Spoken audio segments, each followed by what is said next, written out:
Major ऋषि ने क्यों रुकवाया countdown. Major ऋषि घर के मेन डोर पर एक आईईडी प्लांट कर देते हैं और अपने बडी के साथ वहां से दूर भागने लगते हैं।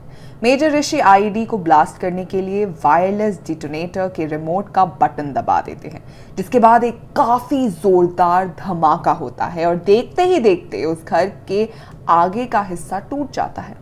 लेकिन धमाके की वजह से एक पत्थर का टुकड़ा आकर सीधे मेजर ऋषि के हेलमेट के नीचे उनके माथे पर लगता है और उनके माथे से खून बहना शुरू हो जाता है। उस घर का आगे का हिस्सा मलबे में बदल चुका था। अब उस घर से कोई भी फायरिंग नहीं होती है। सबको लगता है या तो टेररिस्ट मारे गए या फिर बुरी तरह से जख्मी तो हो ही गए होंगे, लेकिन सब लोगों का ये सोचना बिल्कुल गलत साबित होता है। 15-20 मिनट की साइलेंस के बाद एक बार फिर से दोनों टेररिस्ट उस घर से मेजर ऋषि और उनकी टीम के ऊपर फायरिंग करना शुरू कर देते हैं। मेजर ऋषि और उनका बड़ी दीवार के पीछे आ चुके थे। मेजर ऋषि अपने माथे पर लगी चोट पर बैंडेज लगाते हैं। तभी मेजर ऋषि के दिमाग में एक और आइडिया आता है और वो अपनी क्विक रिस्पॉन्स टीम से उन्हें कवर फायर देने के लिए कहते हैं। मेजर ऋषि इस बार अपने हाथों में मोलोटोव कॉकटेल यानी पेट्रोल बॉम्ब लेकर दोबारा से उस घर की तरफ बढ़ना शुरू कर देते हैं। पीछे से क्विक रिस्पॉन्स टीम उन्हें कवर दे रही होती है। मेजर ऋषि उस घर के पास पहुंचकर कुछ मोलोटोव कॉकटेल्स को घर के अंदर अलग अलग हिस्सों में फेंक देते हैं और खुद वापस अपनी टीम के पास आ जाते हैं। मोलोटोव कॉकटेल्स की वजह से कुछ ही देर में पूरा घर आग के लपटों से घिर जाता है। मेजर ऋषि को लग रहा था खुद को आग से बचाने के लिए आकिब और सैफुल्लाह घर से बाहर जरूर आएंगे, लेकिन ऐसा नहीं होता है दोस्तों। लगभग 20-25 मिनट तक जलने के बाद घर में लगी आग बुझ चुकी थी। घर का ज्यादातर हिस्सा जल चुका था, लेकिन आकिब और सैफुल्लाह अभी भी घर के अंदर ही मौजूद थे। किसी को भी यह समझ नहीं आ रहा था कि इतनी आग के बावजूद वो दोनों अभी तक घर से बाहर क्यों नहीं निकले थे। इस एंटी टेररिस्ट ऑपरेशन को 8 घंटों से ज्यादा का समय हो चुका था, लेकिन वो दोनों टेररिस्ट अभी तक मारे नहीं गए थे। रात के 12 बजे तक कर्नल नीरज पांडे भी ऑपरेशन की जगह पर पहुंच जाते हैं। कर्नल नीरज मेजर ऋषि सिचुएशन के बारे में पूछते हैं और उनसे उनके आगे का प्लान पूछते हैं। मेजर ऋषि कर्नल नीरज को पूरी सिचुएशन के बारे में बताते हैं और थोड़ी देर सोचने के बाद कहते हैं कि वो दोबारा उस घर में आईईडी लेकर जाएंगे। कर्नल नीरज इस बात के लिए मान जाते हैं, लेकिन वो मेजर ऋषि से कहते हैं कि इस बार आईईडी लेकर कोई और चला जाएगा, तुम्हारा पहले ही काफी खून बह चुका है। मेजर ऋषि उनसे कहते हैं कि सर मैं एकदम फिट हूं और वैसे भी ये मिशन मेरा है और इसे मैं ही पूरा करूंगा। मेजर ऋषि के बार बार कहने पर नीरज उन्हें आईईडी लेकर घर के अंदर जाने की परमिशन दे देते हैं। इस बार मेजर नीरज अपनी एक्सप्लोजिव एक्सपर्ट से 15-15 किलो की 2 आईईडी असेंबल करने के लिए कहते हैं और वो कुछ ही मिनट्स में उन्हें 15-15 किलो की 2 आईईडीज असेंबल करके दे देते हैं। जितनी देर में वो एक्सपर्ट आईईडी असेंबल कर रहा होता है, उतनी देर में हम मेजर ऋषि की लाइफ का एक फ्लैशबैक देखते हैं। केरला के कॉलेज से इंजीनियरिंग की पढ़ाई करने के बाद मेजर ऋषि को स्टेट इलेक्ट्रिसिटी डिपार्टमेंट में असिस्टेंट इंजीनियर की जॉब मिल गई थी, लेकिन वो अपनी इस जॉब से सेटिस्फाइड नहीं थे। इसलिए 1 साल बाद वो एग्जाम क्लियर करके एयर इंडिया में जॉब करने के लिए लग जाते हैं, जिसके चलते उन्हें मुंबई जाना पड़ता है। लेकिन कुछ समय के बाद मेजर ऋषि का मन उस जॉब में भी नहीं लग रहा होता है, इसीलिए वो शॉर्ट सर्विस कमीशन का एग्जाम क्लियर करने के बाद इंडियन मिलिट्री एकेडमी ज्वाइन कर लेते हैं। साल 2010 में आईएमए से अपनी ट्रेनिंग पूरी करने के बाद मेजर ऋषि को इंडियन आर्मी की मैकेनाइज्ड इन्फेंट्री में कमीशन कर दिया जाता है। साल 2010 से लेकर साल 2014 तक मेजर ऋषि राजस्थान के रेगिस्तान से लेकर कांगो में United nations peace keeping forces के साथ सर्व कर चुके हैं। साल 2015 में जब major Rishi united nations peacekeeping mission से इंडिया वापस आते हैं, तो उन्हें राष्ट्रीय राइफल्स के साथ अटैच कर कश्मीर के त्राल सेक्टर में कॉम्बैट पोस्टिंग दे दी जाती है। और आज 2 साल बाद मेजर ऋषि त्राल के हाफू गांव में एक एंटी टेररिस्ट ऑपरेशन को अंजाम दे रहे होते हैं।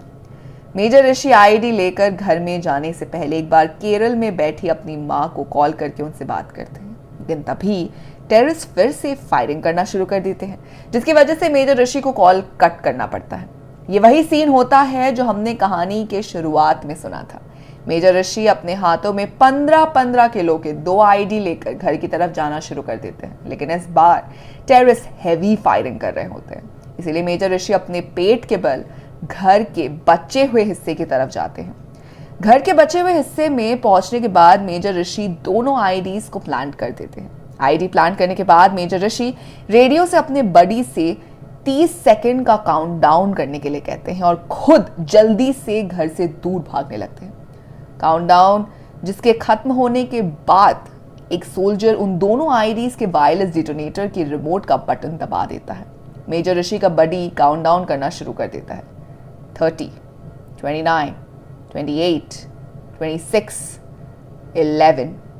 जब सिर्फ 10 सेकेंड का काउंटडाउन बाकी होता है तब मेजर ऋषि अपने बडी से काउंटडाउन को रोकने और डिटोनेटर के बटन को ना दबाने के ऑर्डर देते हैं। मेजर ऋषि को ये लग रहा होता है कि अगर वो आईडीज को घर की ओर ज्यादा अंदर लगाएंगे तो वो और ज्यादा इफेक्टिव साबित होगा।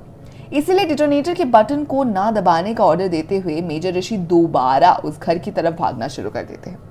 जैसे ही मेजर ऋषि आईडी की पोजीशन बदलने के लिए घर के अंदर घुसते हैं तब भी एक टेररिस्ट सीढ़ियों से नीचे आता है और मेजर ऋषि के ऊपर फायरिंग करने लगता है। मेजर ऋषि को उस टेररिस्ट की कई गोलियां लग जाती है और वो जमीन पर गिर जाते हैं, लेकिन मेजर ऋषि नीचे गिरते हुए अपनी राइफल से उस टेररिस्ट के ऊपर फायरिंग करते हैं। मेजर ऋषि की फायरिंग से वो टेररिस्ट मारा जाता है, लेकिन मेजर ऋषि भी अब बहुत ज्यादा जख्मी हो चुके होते हैं। मेजर ऋषि जैसे तैसे करके अपनी पीठ के बल खिसक कर सीढ़ियों की तरफ फायरिंग करते हुए घर के बाहर आते हैं। मेजर ऋषि को इस हालत में देख उनका बडी भागते हुए उनकी तरफ आने लगता है, लेकिन मेजर ऋषि उसे इशारा करके यहाँ आने से मना कर देते हैं। मेजर ऋषि को लग रहा होता है कि दूसरा टेररिस्ट अभी भी घर में जिंदा है और वो अपने बडी की लाइफ को खतरे में नहीं डालना चाहते थे, इसलिए वो उसे अपने पास आने से मना कर देते हैं। लेकिन मेजर ऋषि को ये नहीं पता था कि दूसरा टेररिस्ट पहले ही मर चुका है। दरअसल सैफुल्लाह पहले आईडी ब्लास्ट में ही मारा जा चुका था। जैसे ही मेजर ऋषि घर से थोड़ा और दूर आते हैं, उनका बडी और 2 सोल्जर्स उनके पास भागते हुए आते हैं। मेजर ऋषि का बडी घर की तरफ फायरिंग करने लगता है और बाकी के 2 सोल्जर्स मेजर ऋषि को बाहर ले जाने लगते हैं। मेजर ऋषि को जीप में बिठाकर एक आर्मी हेलीकॉप्टर तक ले जाया जाता है। वो आर्मी हेलीकॉप्टर मेजर ऋषि को श्रीनगर के 92nd बेस हॉस्पिटल ले जाता है, जहां पर मेजर ऋषि की वाइफ पहले से ही मौजूद थी। दरअसल मेजर ऋषि की वाइफ अनुपमा भी इंडियन आर्मी में एक मेजर थी और उस समय वो मिलिट्री नर्सिंग सर्विस के अंडर 92nd बेस हॉस्पिटल में ही पोस्टेड थी। अपना आधे से ज्यादा चेहरा खो चुके मेजर ऋषि को बोल भी नहीं पा रहे होते और ज्यादा खून बह जाने की वजह से वो बेहोश होने लगते हैं। 92 बेस हॉस्पिटल में जरूरी इमरजेंसी फर्स्ट एड देने के बाद मेजर ऋषि को दिल्ली के army hospital research and referral भेज दिया जाता है। 8 सर्जरीज और कई दिनों तक उनका इलाज चलता है और उस इलाज के बाद मेजर ऋषि चलने फिरने और बोलने भी लग जाते हैं। एंटी टेररिस्ट ऑपरेशन में हमेशा के लिए अपना आधा चेहरा खो चुके मेजर ऋषि को उनके साहस और वीरता के लिए 15 अगस्त 2017 को सेना मेडल से सम्मानित किया जाता है। तो ये थी मेजर ऋषि राजलक्ष्मी नायर की वीर कथा। आजकल बॉलीवुड में रियल कहानी पर फिल्म्स बनाने का तो ट्रेंड चल ही रहा है, तो हो सकता है कि आने वाली फिल्म सोल्जर 2 में हमें मेजर ऋषि की कहानी देखने को मिल जाए। तो दोस्तों, कैसी लगी आपको सोल्जर 2 की ये प्रोबेबल कहानी? हमें कमेंट बॉक्स में जरूर बताइएगा। साथ ही अगर आपको वीडियो पसंद आई हो तो इसे लाइक कीजिए, दोस्तों के साथ शेयर कीजिए और फिल्मी दुनिया से जुड़े रहने के लिए सब्सक्राइब कीजिए हमारे चैनल पॉलीग्राफ स्टूडियोज को।